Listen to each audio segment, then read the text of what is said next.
There is a specific meal that does something no other food can do. Not because it tastes better than everything else on the menu. Something happens when you eat it that has almost nothing to do with your tongue. Your shoulders drop. Your breathing slows down. For a moment, whatever was weighing on you feels a little lighter, and you couldn't fully explain why if someone asked. You already know what to call this. Comfort food. But that phrase hides more than it explains.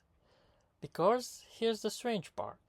The comfort rarely comes from the fanciest thing you could eat. It's almost never the meal with the most complex flavor, the most expensive ingredients, the most impressive presentation. It's usually something plain, something familiar, something you've eaten 100 times before, prepared the exact same way by someone who mattered to you. So what if the comfort was never really about the food at all? For a long time, the explanation offered for this was mostly chemical. Comfort food is high in sugar, fat, or salt, the story goes, and those ingredients trigger a dopamine response in your brain, plain and simple. Eat the fatty, sugary thing, feel good, repeat. That explanation isn't wrong. It's just badly incomplete. It treats your brain like a vending machine that spits out pleasure whenever you insert the right ingredient. If that were the whole story, any sufficiently sugary, salty, fatty meal should comfort you equally. But it doesn't. A stranger's version of your grandmother's soup, made with the exact same ingredients, rarely lands the same way. Here's where the real explanation begins, and it starts somewhere you wouldn't expect. Not in your taste buds, in your memory. In 2011, psychologist Jordan Troisi and his colleagues ran a series of experiments examining what they called the psychological function of comfort food. In one study, participants were asked to think about a time they felt socially excluded or rejected, a memory of being left out, ignored, or disconnected from other people. Then, some participants ate a comfort food tied to a close relationship in their life, while others ate a food with no particular emotional history. The people who ate their personal comfort food reported feeling significantly less lonely afterward. Not just full, less lonely. The food itself, chemically, was often nothing special. What mattered was what it was attached to. This is the part that reframes everything.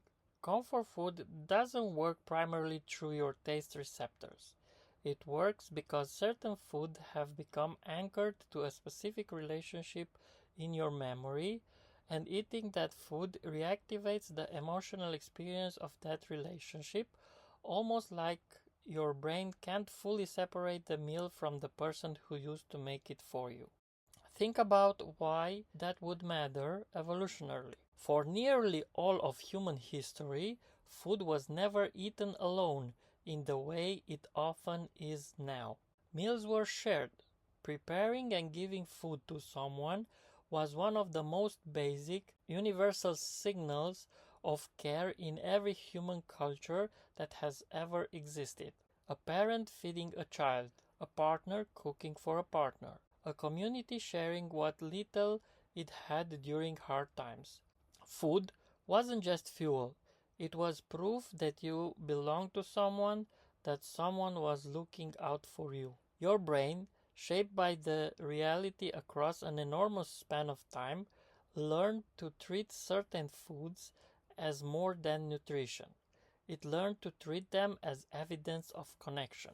Neuroscientist Ellen Hirsch, who has spent decades studying the link between smell, taste, and emotional memory, found that of all of your senses, smell has one of the most direct pathways to the parts of your brain responsible for emotion and memory. Unlike sight or sound, which get processed through several intermediate steps before reaching emotional centers of the brain, smell has an almost direct line. This is part of why the smell of a specific dish can trigger a wave of feeling before you've even consciously identified what you're smelling.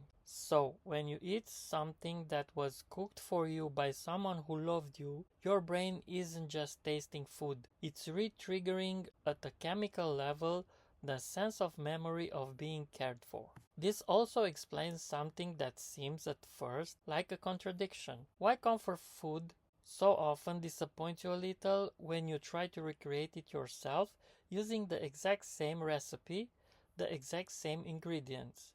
You can match the flavor almost perfectly and it still won't feel quite the same, because the comfort was never solely in the flavor compound. It was in the full sensory and emotional context the original meal was embedded in. The kitchen, the person's hands doing the preparing, the specific circumstances under which you were fed and cared for. Recreate the taste and you've recreated only one piece of a much larger memory.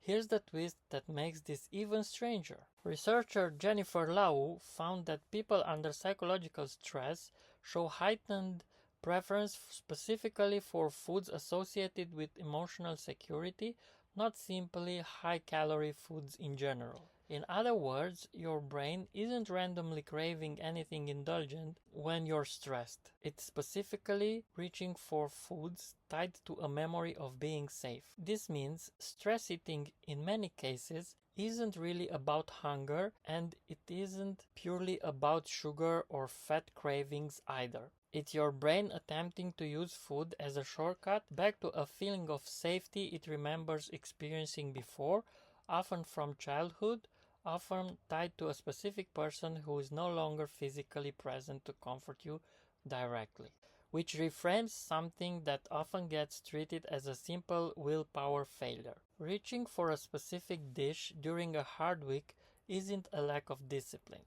It's your brain doing something it has done for its entire existence, using every tool available, including food, to try to regulate difficult emotions and recreate a felt sense of safety. This doesn't mean the mechanism is always healthy. The same pathway that makes a grandmother's soup genuinely comforting can also be hijacked by food marketing that manufactures an artificial sense of nostalgia and belonging around products that have no real relational history behind them at all. Advertisers have learned this lesson well, often deliberately designing packaging, slogans, and imagery to borrow the emotional weight of comfort food without any of the real relationship underneath it. Your brain, however, still evolved to respond to the older, more basic version of this signal. It didn't evolve to distinguish a genuinely caring memory from a cleverly engineered one. So the next time a specific meal makes your shoulders drop before you even taken the first bite, pay attention to what memory rises up alongside it. Who made this for you? Where were you? What you needed at the time? That information is doing more work than the recipe itself ever could. There's a specific meal that does something no other food can do, and now you know it was never really about the food at all.